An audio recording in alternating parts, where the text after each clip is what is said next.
Hi, I'm Rebecca. And I'm Larissa. And we're creatives coming alongside you to learn and grow on our journey to success. And this is Broke at the Oscars. A special morning edition. Broke at the Oscars Broke in at the the Oscars. morning. Broke at the Oscars in the AM.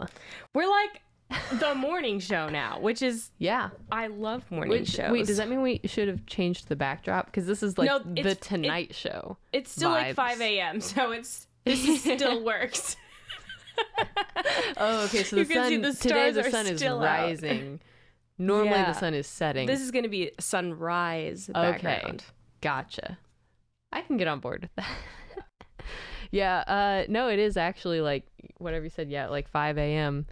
Yeah. We got up early or something. Yeah. I don't know. We've just had like kind of conflicting schedules the last couple weeks. You know, there's been a lot going on. Yeah. And in this week in particular, I don't know how much you can or want to say, but you were on set yesterday. Yeah, all day. I was at a friend's house over the weekend, and then I was on set all day, which I didn't actually anticipate. Which I guess I just wasn't in the room when the room where it PA happened. was like, the room where the PA was like, be prepared for the long haul, guys, because I was just a background extra, you know, just getting some money, being on set all day, on set, getting paid to be on set. I was expecting to leave around afternoon. Ended up I didn't wrap till like 8:30 at night. So basically getting that overtime. Yeah, so there was actually a lot of overtime hours. So that's awesome. That was good.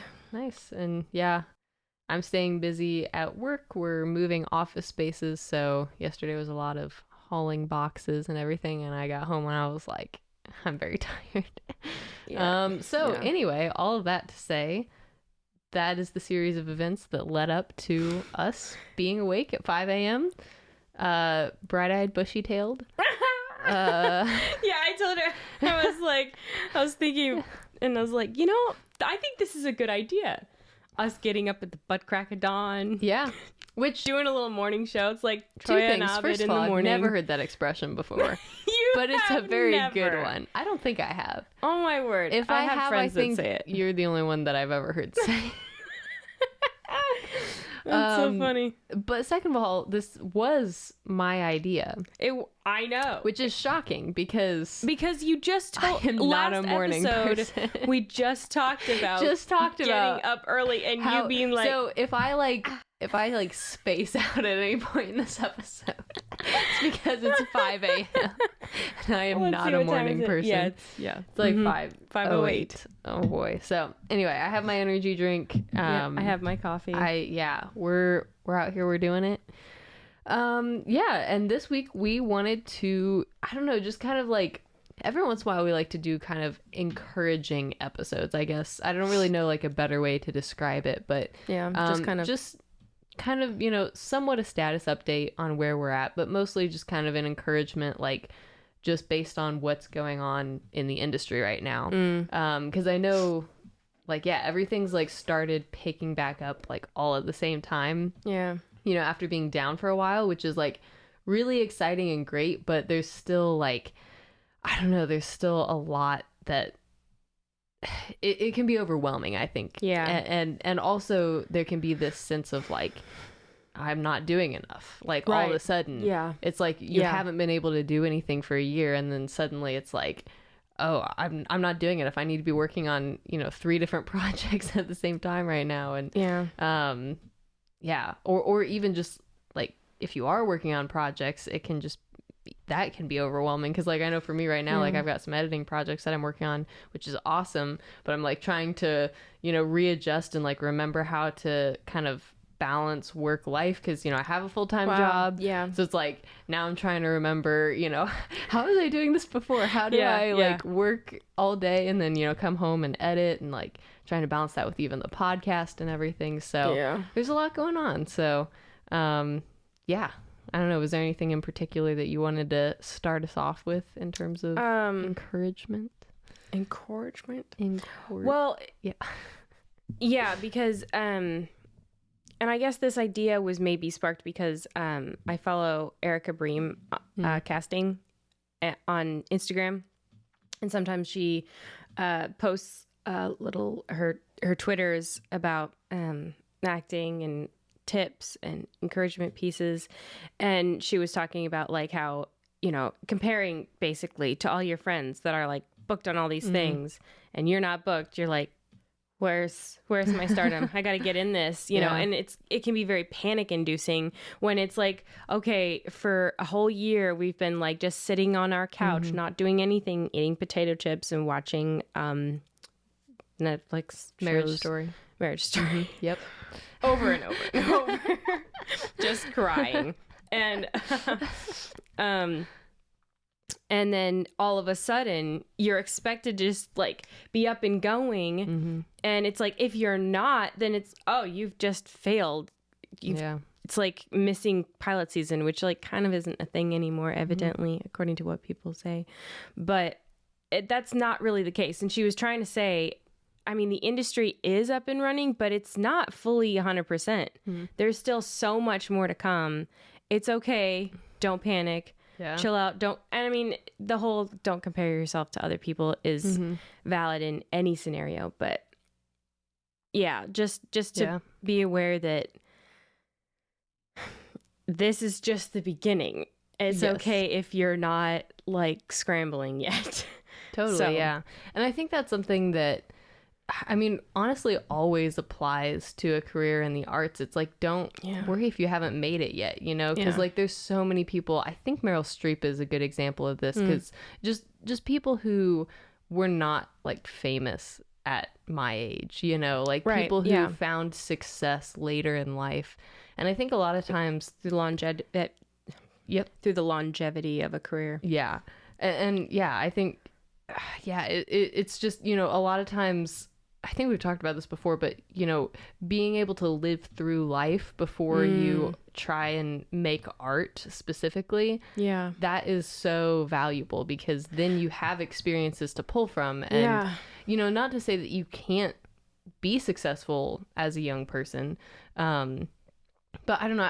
I just feel like especially young people are so...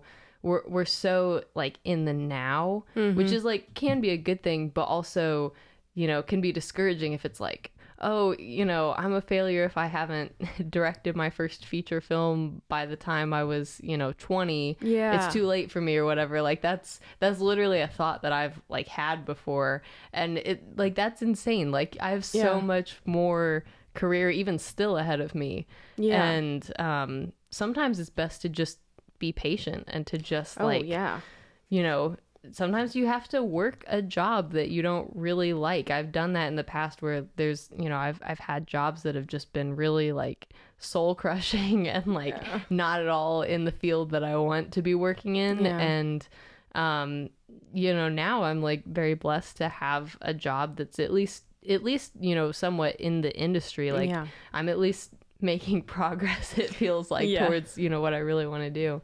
And I'm, you know, I'm learning invaluable skills, but sometimes it's you have to like, I think the big thing, and we've talked about this before, but it all comes down to identity.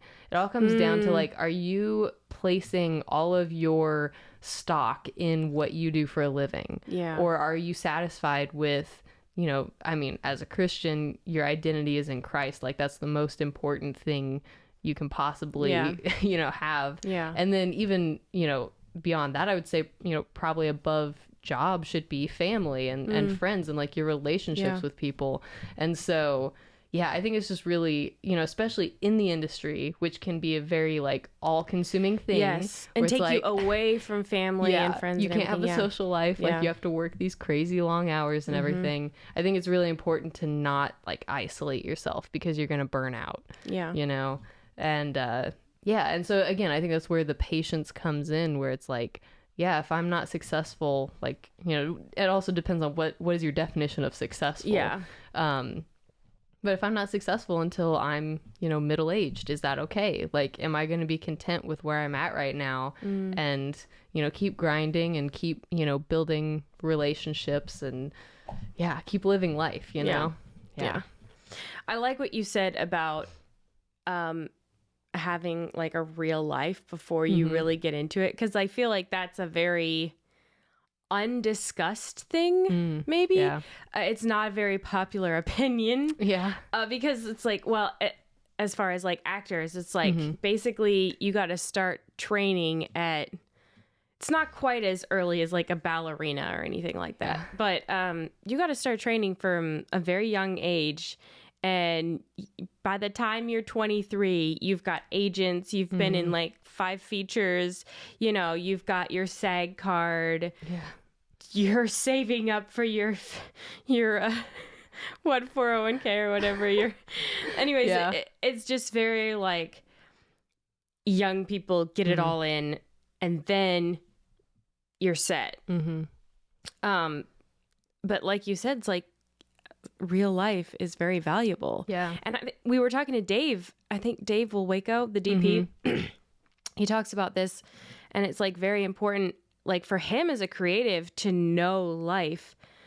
And I mean, art imitates life. If you don't know what the life is, and how are you going to make the best art? So sometimes it's like, I mean, it's not for everybody, but like sometimes it's good to like take your breaks and live some life experience before diving. And I think you said something else too that was really valuable.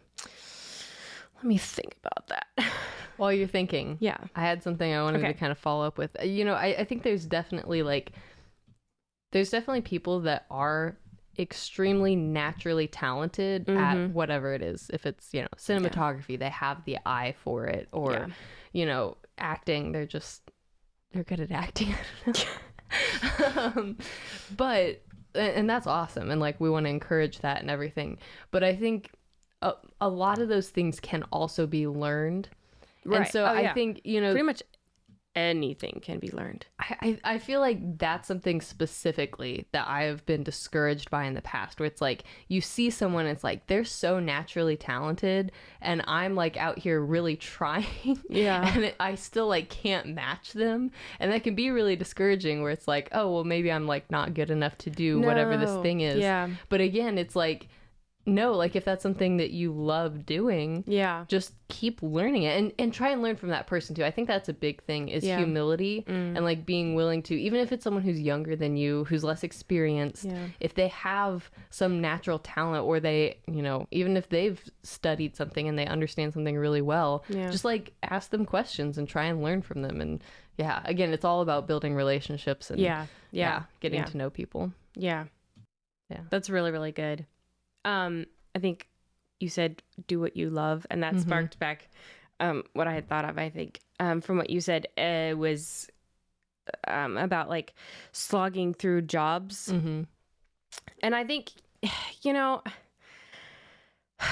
I feel like there's so much, I guess I'm speaking from more my actor perspective, because like I have that more on the forefront of my experience currently, but it's like very pushed to just grind all the time and like be submitting yourself and like do this and do that, and it's like if you're not doing this all the time, then you're not there, you're not going to make it. And I mean, to an extent that's true. Like you do have to put in you have to put in the work if you want to get the results. And that's true. I'm just a lazy person and I don't want to do I don't want to do work. So there's definitely more that I should be doing. But there's also a respect where it's like, if you lose a love for something, you need to find something that you love. And I think that's really valuable for creative people, that if like, you know, and I mean, that can be in any one thing, like a gaffer that gets super like blown out, I don't know, super done with the industry. Maybe you just need to like take a vacation for a couple months and like chill out and come away from the industry and come away from the stress for a minute. Or like an actor, like I really like writing and I really want to pursue. And in fact, like this year I was thinking more about like directing these shorts and everything. And I was like, oh, I haven't really been submitting myself for acting like at all. Like I wasn't thinking of acting this year. I was thinking of like directing my shorts. And it's kind of weird that I like forgot about that a little bit. It's like, oh, you're supposed to be an actor here. I was like, oh, well, I guess so. That's fine. But I think it's good to not pigeonhole yourself into one thing if you really do like something else. I think maybe you can have the one thing that you're like pursuing, but then you like grow toward other things. And that helps you as a person to not die of boredom and stress. And to be just more well-rounded, too. Exactly. And then you know more things and you become more valuable to other people because, okay, a producer says, oh, you know how to do this. You understand this. You understand this. I could use you. Yeah. And that is such a great point. And that's something that I've even experienced recently. Because, I'm like trying to pitch myself as an editor to like everyone that I talk to, because that's what I want to do, so that's what I talk about the most. But it is very helpful that I know some camera things, and like right now at work we're preparing a new show and we had to buy a bunch of camera gear, and I'm kind of like helping to produce the show a little bit. So it's like suddenly I'm in these conversations and it's like valuable that I have kind of an understanding of the rig that we're building, and just different things like that. And it comes up in ways that you don't always expect it to. And this is something that is just, I guess, providential, but that I've noticed a lot, where it's like my personality type is very obsessive. So like sometimes I'll get interested in something and am up till the wee hours of the morning on Wikipedia, researching whatever this random. Hey, Wikipedia is a great resource. I actually donated to them so that they could stay. Oh my goodness, stay free. That's awesome. Free Wikipedia. Well, as someone who uses Wikipedia, I thank you for your donation. No, but yeah. So like I'll just kind of be researching whatever this random interest is, and then lo and behold, within the next couple weeks someone has this random specific question. It's like, oh, I actually know about that, because like there's no reason that I should have been researching that. There's no reason why I should know this, but it was just something I was like randomly interested in, and that's incredibly valuable, to just always be a person who like keeps learning. And I think that's very valuable for like anything that you do. I had these friends at college back at we were studying film, and anytime, so I'm a very like, if I have a question, I'd rather like ask people around me. But I had these friends, like anytime they had like some random question about anything, whether it was like camera related or film related or like just random whatever, they like Google it, and they would research, and they would like find it out, and they would like have a fun time learning this knowledge. But it was just like one of those things where it's like, oh, I have a phone, I can look things up. But I think it's that mindset where it's like, you're curious, find the answer. Exactly. And then we live in the age of the information age, the age of information, whatever. You have like the entire internet in your pocket. Although it also, with the age of information, I feel like there's also the age of disinformation, where there's a lot of lies. That's definitely true. I guess you have to be kind of vetting your sources. I guess it depends on what you're researching. Right. I guess I was specifically thinking of like camera, like camera technical gear. Things. Like hopefully nobody's lying about that. I don't know. The specs for this camera actually like a representative from the company gets on there and they're like, or no, even better, a representative from the competing company gets on, they're like, this camera sucks. Just like 1-star review. It's like, man, this camera only has 1 star. No, but Reddit is your friend. As if you're doing anything technical, Reddit is your friend. Wikipedia is your friend.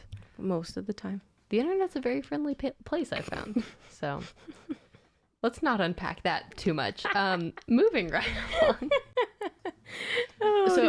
Some of the stuff that we've been talking about also kind of brings up another thing that this is a thing that, I don't know, I've just been reading about through like various text posts on Tumblr and different things. And text posts on Tumblr. That's very weird. I am a 2012 emo girl. at heart. Okay. I'm just kidding. All right. But can't believe I've done this podcast with you. Yeah. Like no, but just this idea of like doing things because like doing art because you love it and not because it's a job, because in our society, we truly live in a society. No, but seriously, like in our society, like oftentimes any skill set that you have, it's like assumed that you have to sort of like use it or do it as a side hustle. So it's like, okay, if I want to paint, I have to get good enough at it that I can sell paintings. And something that was really freeing for me that I sort of like discovered or learned, a couple of years ago, was that is not true. Mm-hmm. It's like you can just do something because it's fun and you don't have to be good at it. And so like that has opened up so many doors for me. Like the painting thing was not random. I literally have done some painting recently and I am like not great, but it's very relaxing sometimes. Just at the end of the day, you just come in and just like smearing some paint around on a piece of paper. I don't know what it is. It's just very relaxing. Cathartic. And I think that's so important, is to just allow yourself to express yourself and to do like creative things, even if you're not like making money from it. And obviously there's like, if you're trying to pursue it as a career, like you want to, prioritize projects that are going to pay you and help you to advance your career, and like there's all of that. But I'm just saying in terms of like you should, as a creative person, you should let yourself have hobbies. I think that's really what it boils down to. And it's like you don't for me as an editor, I don't always have to be editing something in all of my free time, because that was definitely my mindset for a little while, and I think I got really burnt out because I was just like trying to do too much.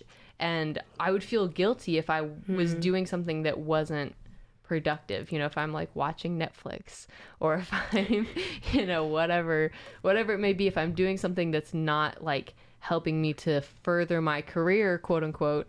If I'm not editing, like I should be researching, or I should be, trying to email people and like, get on another project or whatever. And it's like, there's value to that. Like there's definitely times to do that. But I just think it's so important to just let yourself explore and try different things. Because sometimes, you may discover something new that you can become a new passion of yours. And again, all of that just kind of leads to you being a more well-rounded person. And all of that is going to bleed into your career.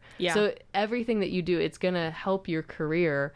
If you just like know more things, basically, like and if whether that be like technical or something artistic or whatever. So that's something I've been thinking a lot about recently, especially as I said, everything's kind of starting back up, and I'm doing a lot more like work things now, I guess. So it's just trying to like balance that with giving yourself permission to, okay, I'm gonna take this half an hour, this hour, whatever, and just play, just just have fun being a person, you know? No, I love that. It's funny because I had to do measurements for for a costuming, which I'm super excited. Nice. I have a role coming up later this summer, and they're gonna make wardrobe. Nice. And I'm pretty excited about it. Awesome. So, but I had to go and buy myself a measuring tape, like a real foldy one, not one of the ones that the grips and electrics use. What are those called? Like a sewing measuring tape? There's a term for it, but I forget. Anyways. But before I bought one, we were scrounging around in your room because you were adamantly sure that you had. Did you ever find it? I didn't find it. I have one. It's a little purple one. I don't know. My grandparents gave it to me a few years ago. It came in the box that we were looking through, so I have one. I just don't know. Anyways, so I like come across this box full of like sewing needles, knitting needles, crochet needles. I'm like, do you like crochet? Do you knit? Do you crochet? She's like, yeah, I've done. And then I find like a pin cushion. I was like, do you sew? She's like, yeah, I've sewn. I was like clothes? She's like, yeah, well, they're not like they weren't great. They're not good, fair, but she's like, yeah, I've done a few things. I'm like, Rebecca's not a one-dimensional character. Yeah. It's just so funny to learn about all the different things that you've actually done. Yeah. And like that you've totally. I don't know, I mean, like, you're not just like an editor, camera person, geeky little, I have cords and bongo ties. Well, there's an app for that, actually. Yeah. I mean, I do like normal things. Yeah. Yeah. And, that's definitely something that, like, especially when I was younger or whatever, I definitely felt that, like, man, I am a jack of all trades and master of none, and would, like, sometimes feel kind of bad about that. But I don't know, like, yeah, there's definitely, like, value to just, knowing how to do things. Because, like, you never know, like, if you're on set and there's, like, I don't know, someone's having, like, a wardrobe issue, like, maybe it's valuable that I kind of know how to sew a little bit. Who knows? And I mean, it's not even that you are going to be relied on to, like, fix an issue, but, like, if you understand, like, how fabrics lay. Yeah. And you as a camera person are over here like, oh, hey, I'm seeing this wardrobe issue. Mm-hmm. Your like eye is better geared toward that. Absolutely. And I think, who did we talk to? Did Betsy talk about that? She probably talked about this, but like maybe, a DP's eye for like wardrobe is super important. And like just like random things like you because you're aware of it, you're going to be looking for it. And especially if you have input into like if you're doing producing or directing, like if you've made a quilt before, you're gonna know when the quilter character has fake quilts in the background. You're like, that's not realistic. We gotta change this. And of course, like art department would probably know that from the get-go, but like, but things like that where it's like the more people on set that are able to notice stuff like that, even if it's not your job, even if you're not like specifically looking for it, just things like that you just will naturally notice because of your life experience. Like, that can be valuable. Yeah. And I think that also even applies to when you're working in film, and especially when you're starting out in film, trying to do as many different jobs as you can, I think is really valuable. For me in particular, when I started, I did a lot of script supervisor work, and I really like doing scripty. It's a lot of fun. But I found immense value in that from like, now I've done like a lot of camera work, and even in editing, like there's so many ways that those jobs are tied together that it's so helpful for me to understand all those different processes and like know how to read scripty notes and how to read like a line script and all these things. And I think especially when you're starting out in film, if you have the opportunity, if you're volunteering on projects, if you're working on these smaller projects, to try and do as many different jobs as you can. And even because also for me, like at the time that I was scriptying, I thought I wanted to direct. So like I didn't even know where I was going to necessarily end up, but here we are. That has a lot of value to what I do. So I don't know, especially early in your career, I think just diversifying as much as possible is really valuable. And I mean, number one, it like helps you figure out what you like and what you don't like. Absolutely, yes. And maybe because we've talked to so many people where it's like, I wanted to be a director, but really I wanted to do this all along, but now you've discovered it. Yes. And that discovery process is so exciting and so fun. And sometimes it takes a long time to get there, which is really, I think it's disappointing because I think we want to know what we're going to do from the get-go so we can just like start doing it. But I think it is valuable to do all the other things because then you are more well-rounded. Plus you have experience and you can talk to other departments now better. So that's really cool. I think that's something as well that a lot of people feel that pressure to choose something like right out of high school. And this applies to like a lot of life, not just filmmaking, but I think a lot of people, feel pressure to choose something and to like stick with it because it's like you've already put in all these hours towards learning something. Like, why would you switch? But it's like if you've put in, whatever, like 500 hours into learning something and then you realize you hate it, like, do you want to spend the rest of your life doing that? Or like, especially as a young person, like that is the time to try different careers and like see what you actually like doing.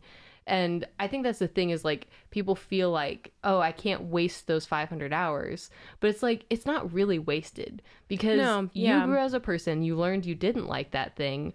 And who knows, like maybe something that you learned in that job is going to apply later. But it's like, are you going to get yourself stuck for the rest of your life doing something that you don't want to do? To me, that's just like, I've felt that pressure before. Like, I remember when I graduated high school, I knew I wanted to work in film. Like, I always knew that that's what I wanted to do. But for some reason, when I was, like, graduating high school, I was, like, there's a lot of, like, questioning and just, like, I need like, something specific. So I picked directing, but I was like, I need something specific to pursue. And what's weird is that there was no one in my life that was really, like, putting that pressure on me. It was all just, like, me and my perception of what I thought my life, or just like what I thought most people's lives were like in terms of like career path. And I just found like that's not necessarily true, and especially in film, it's like you want to give yourself like grace and freedom to try something, and and again, we've talked about this before as well, but just give yourself freedom to fail even. And just try something, and even if you don't end up loving it, it's like you got something out of that experience, even if you might not be able to see it right now. So I don't know, that's a hard thing to like convey and to learn, but it could be really valuable. And also, like, I mean, they say, I mean, it's all like networking and everything. Oh, totally. But I mean, even making relationships, and I mean, not all relationships are going to be valuable down the long run, but I think it's important to have them and to enjoy where you are as much as you can and enjoy the people around you. But especially if you have like a film related job and you're making relationships, I think those are valuable to like gain knowledge from other people. And then also, if it's not the specific place that you want to stay, like keeping those relationships. I mean, even if the back of your mind, if you don't talk to them for 5 years, but if ever you're in a position to circle around and be hiring people, you can remember how good of a job they did, how much they taught you, and how much like value they could bring to your project, how much you want to help them. So it's like, I think even, even if it takes 10 years, it's like you remember them, they remember you. And that's so valuable. And again, I think that kind of leans into the whole thing about everyone wants to be successful right now. But it's like you never know. Like you kind of have to be in it for the long haul. Where it's like, I don't know, networking and building relationships takes time.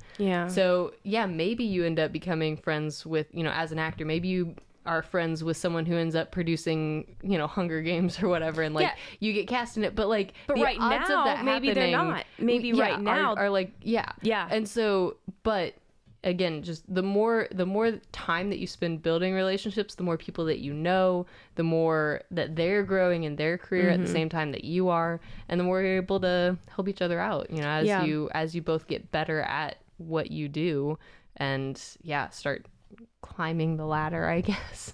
But there's so much value in those relationships. I think it's important to also, I had this worry, like, because I love like bringing people up and like introducing them to the person that will help them in what they want to do. It's like, oh, you like this?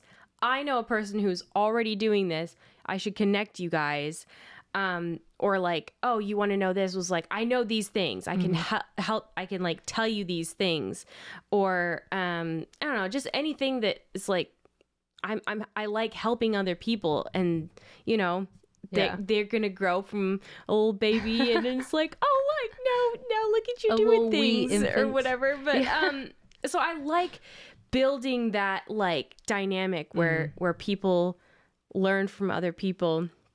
And it's like, it was a worry because it's like, what if I just like help people like move levels up and I just get stuck behind? It's like, oh, well, that's not as fun. Yeah.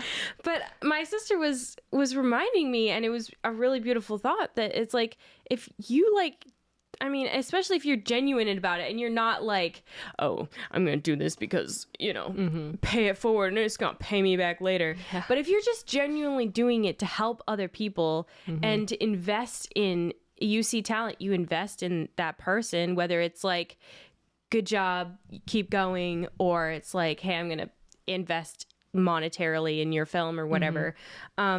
If you help people, they will remember you, and they will in turn help you when you need help. So it's like, it's a whole like community that you're building. And obviously you have to like put your ego aside, and that takes humility to put yourself aside and just focus on the person. And I'm not, I shouldn't say like that I'm perfect at this, because I'm not. Definitely. I have an ego, and I need to make sure I squash it. Oh my goodness. A lot. But this whole podcast is a lie. Squash the podcast.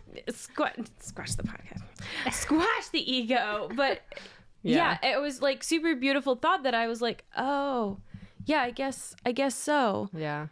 And that's like sort of the, I don't know, catch-22, where it's like, if you're just trying to pursue a relationship with someone because you think that they're gonna, because like, if I help them now, like they'll help me later, like people can see through that, and it's not going to be a very deep or genuine relationship, and it's probably not going to help you, which is the ironic thing. But it's like, if you just, you know, you just allow yourself to like, you know, invest in someone's life, like that's really what it comes down to, is like putting an emphasis on that relationship and like actually investing in the person because you care about them as another person. And then that is ultimately what, those types of relationships are ultimately what are going to help you. And but it's just weird because you can't like go into it with that intention. You know, you have to like, it has to be about the person, and just what I find super interesting is when like you're on set. So I'll give it, for instance, like last night I ended up being a featured extra working with Main Talent. So I got like, that's super even cool. if like I'm not credited or whatever, I kind of got to like sort of do acting. I don't know. It's like, that's awesome. It was kind of fun. I mean, I did it for money at first, then it was like turned into a kind of a thing. It's like, oh, all right, cool.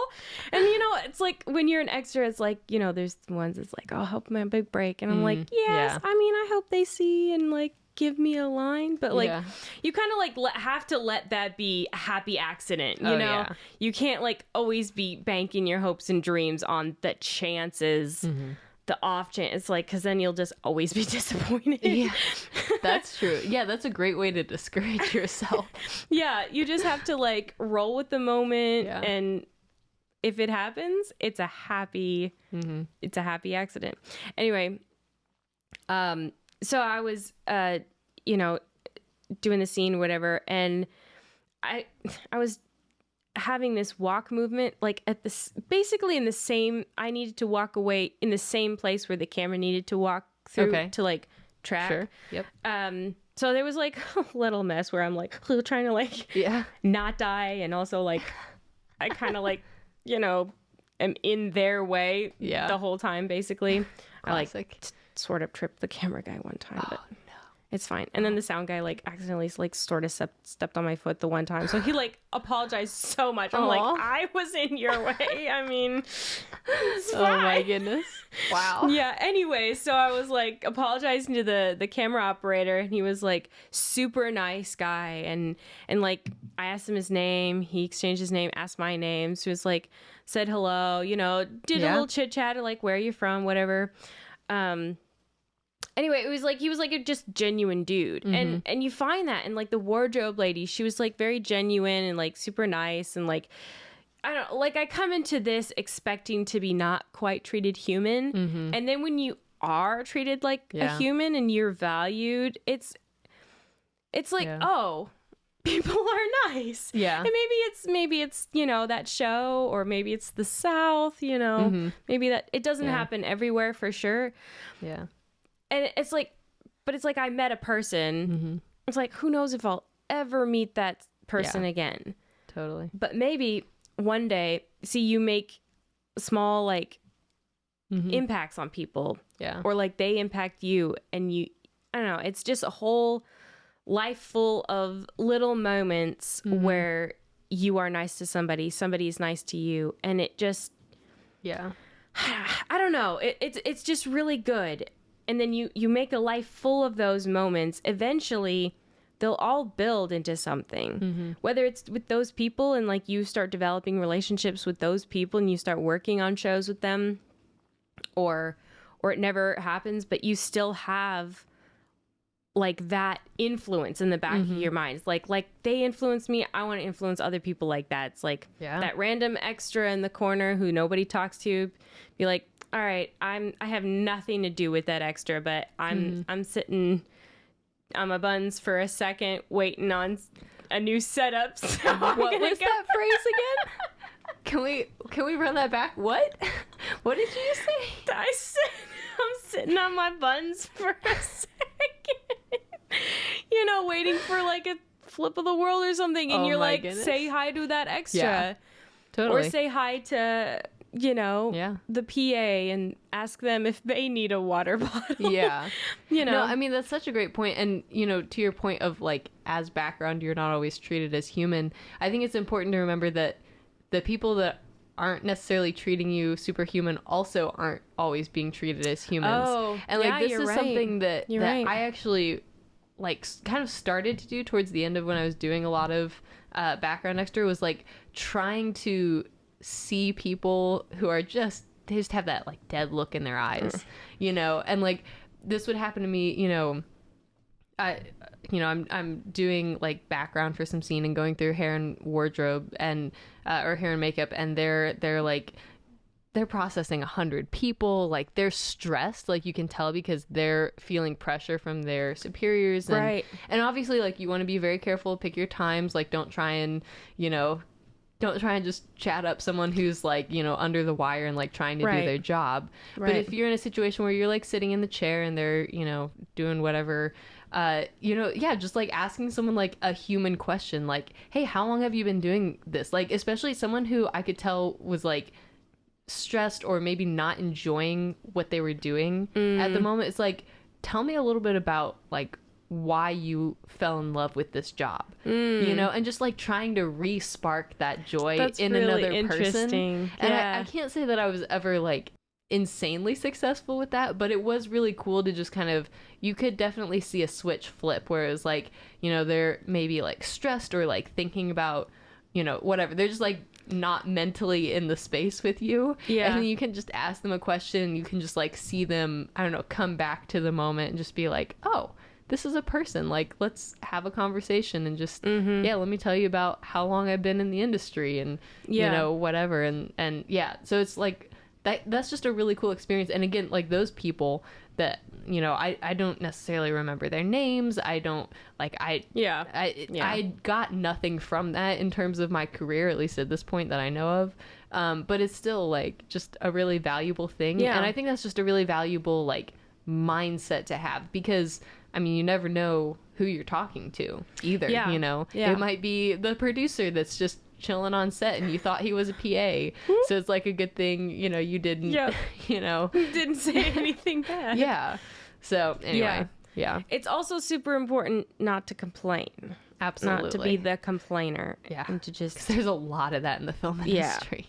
If you're not complaining and you're like super always on top to like be serving other people will notice that and they will love you for it, because the heads of departments especially, and like honestly like key set PAs and all of them, they're all like very stressed like all the time, so anything that you can do to like alleviate that pressure is so helpful. It sounds wrong, it's like be nice so people are but it's like kind of like the golden rule, as you want to be treated, treat other people. So I mean that's God said it best. So but there's also an element of like not doing it because you want something in return, you know, just doing it because again, you're a human, they're human, just treat them like another person and like care for them, like show them the love of Christ, even if it's not like overt where it's like you're not necessarily like out here like street preaching to all the extras, just like, everyone, I have an announcement. You're not doing that, but it's just those little moments where it's like they'll notice something is different about you. Yep. What? I'm just like, you like my analogy? Everybody, I have an announcement. I'm sorry. Y'all need to repent. That is like the fastest way I can think of to get kicked off a set. Just stand up on your folding chair. Yeah, like, stay professional, guys. It's a work. It's a workspace. No, sure. But so obviously, again, you're not doing that, but just like showing the love of Christ in those little moments, I think is really valuable, and people really appreciate that, even if they don't always show it. Because again, there is a lot of complaining that takes place, especially if you work in background, like, you're getting underpaid, you're not getting treated like a human. Even the PAs are kind of right there with you. Oh yeah. In a lot of shows, and so I don't know. The PAs probably would. Well, I don't know. We talked.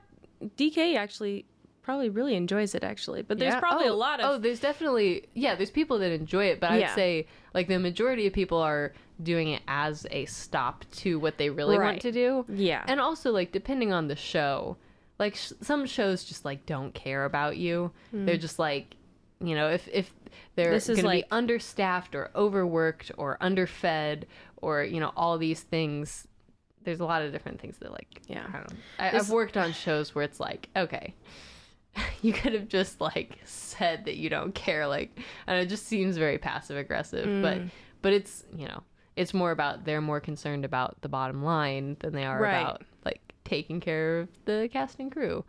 So anyway, and I mean, not every show is like that. Yeah, it's kind of for like shows for television, or like it's like fast fashion, low budget, fast fashion TV, fast fashion filmmaking. It's very, I don't know, it's all about the money. Yeah. So I mean, unfortunately, that's more than half of what our industry. I mean, oh yeah, for sure. Yeah, that's probably more than half of what our industry is just.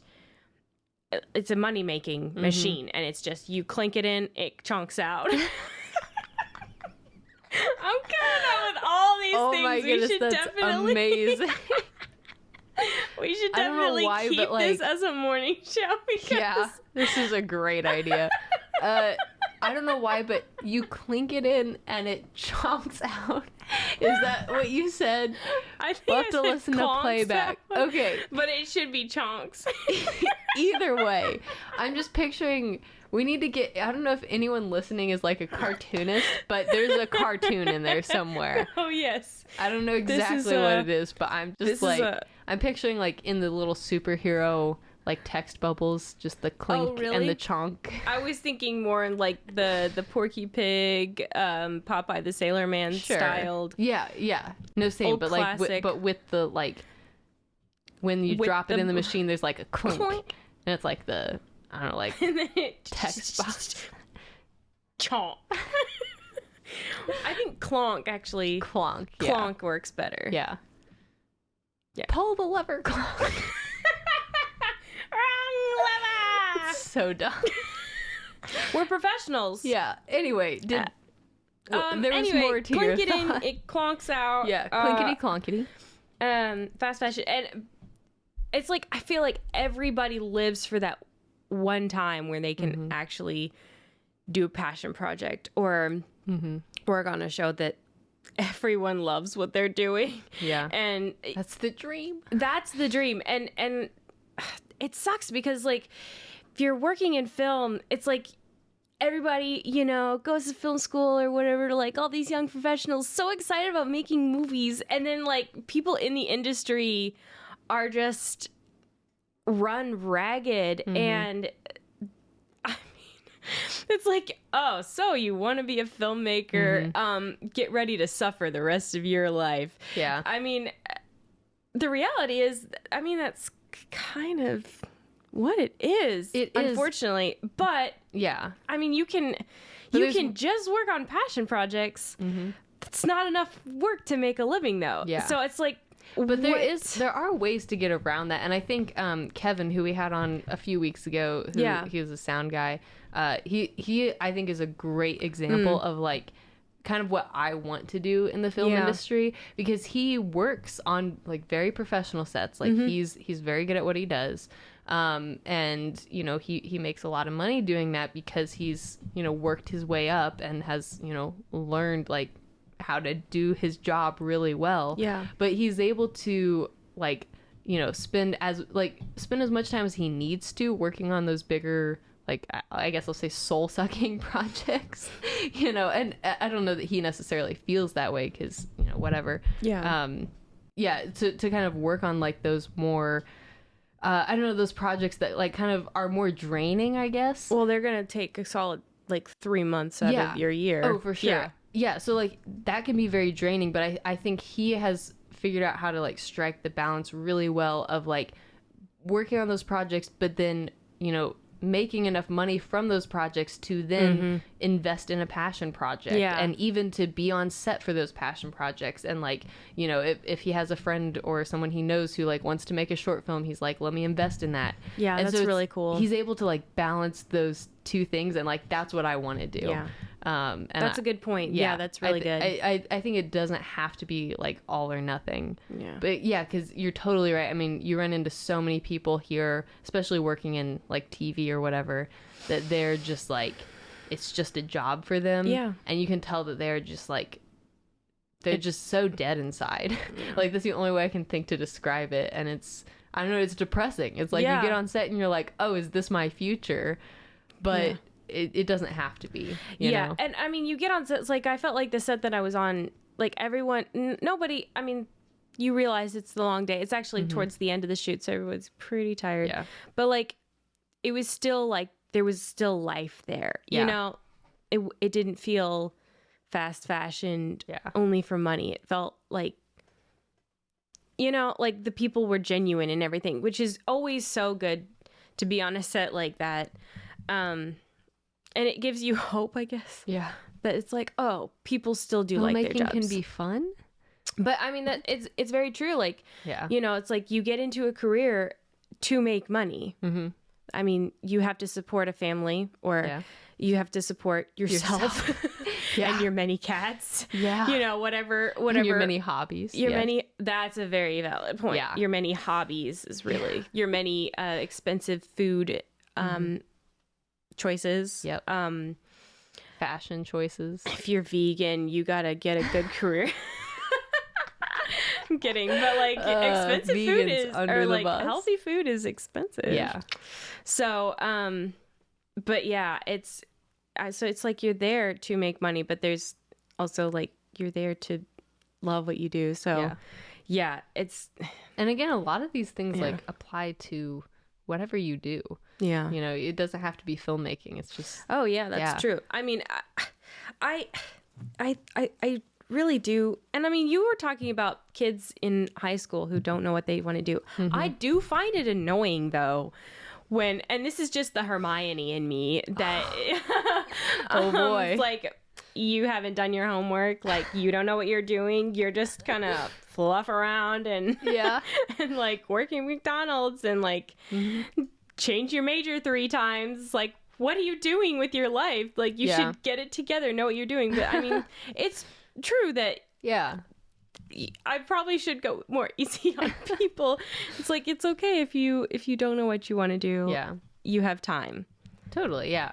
Well, and you know, I mean, this sort of gets into a separate conversation, but just in terms of like college, I feel like there's again so much pressure to like pick something in high school or like when you graduate, but then when you get into college and you start experiencing life a little bit more and you start you know, actually studying what it is that you think you want to do, and you kind of realize like, oh man, this is not it. I feel like that's what happens to a lot of people. It's so expensive to do that because college is sucking money out of you. And so like for me personally, like I have several friends who took like a gap year between high school and college, and I think that's incredibly valuable because again, it gives you some time to like maybe even move out of your parents' house, like, or at least start working a job, just kind of like get some real world experience, and maybe even start, you know, independently on your own, kind of looking into whatever it is you think that you want to be doing. If you can intern, you know, right, or something like in something along that career path, like that's awesome.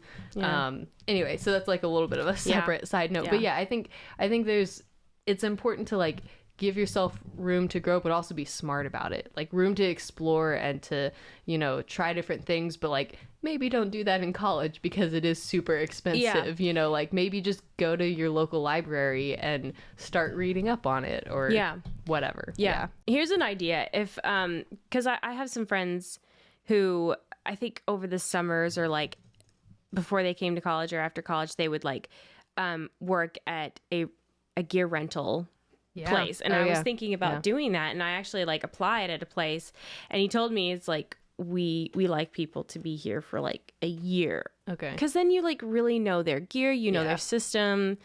And I mean, I'm sure that's different with every place you go to, as far as like what they require out of their employees. But that would be like if you're especially looking into like a more technical job where you need to know your gear, like I don't know, like a first AC or camera op or something. Yeah. At like a gaffer or like best boy or something where you need to understand all the ins and outs. And I'm like, that's a very technical. That was in a different time of my life when I was looking into that. Pre-acting. Yeah, pre-acting. Yeah. But like if you took a gap year out of high school or something and worked for a year at an equipment rental place. It's a great idea. That's a good idea. Yeah.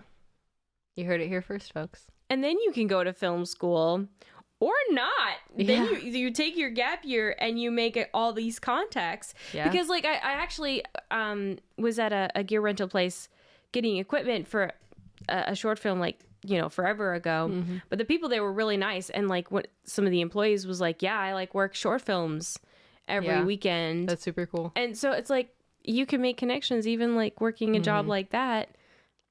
I don't know. It's like everybody's story is different. So like you could do something that works for you and like you like bloom from it. Somebody else could like die inside.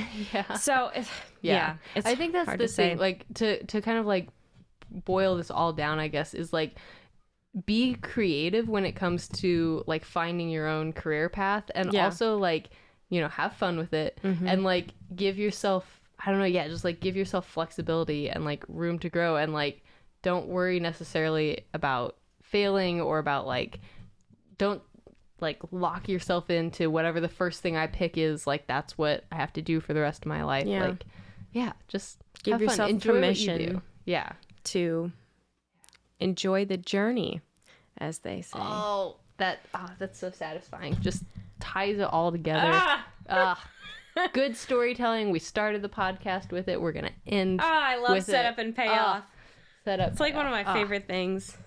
It's enough to make a grown man cry. I like the setup. You like the payoff. Yeah. Okay. Payday. You clink it in. I like it clonks out. Yeah. Yep. All right. Okay. I gotta remember all my things sitting I'll on write your them down buns. while I'm editing. Just like have a running list. Oh man. Wow. Yeah. Well, on that note, I need to get ready for work. Yeah. It's like 6 a.m. Yeah. Look at that. Time to start the day. Hey, look at that. We've like recorded a podcast and we have the whole day in front of us. Yeah. I'm gonna go take a nap. We've already accomplished so much. Yeah. But yeah. Yep. But I don't really know how to land this plane. Yeah. Well, I think we can leave it flying. You just jump out. Do we have parachutes? Yeah. Actually, we have paragliding. So we just like be flying. Nice. Flying for a long time. Nice. That's not flying. He's falling with style. Man. Anyway. Okay. Well, thank you to everyone who listened to our special morning edition of Rebecca and Larry podcast. In the morning. I'm just like making that community reference till it's dead. I think it's deceased. Oh, okay. No, I'm just kidding. No, it's a good reference. Yeah. Yeah, but so thank you again. Thank you for everyone who listened. Maybe we'll start always doing this in the morning. Maybe it's just the first of many morning editions. Who knows? Who knows? We might make a morning show out of it yet. Poor Rebecca. We might have a spin-off show. Oh, where we do like a live morning show edition featuring Jimmy Kimmel. Okay, never mind. Oh. Never mind. I was one day. I was out, but now I'm back in. One day. When you mentioned. Okay. Well, yeah. Anyway, thank you guys for listening. We'll see you on set.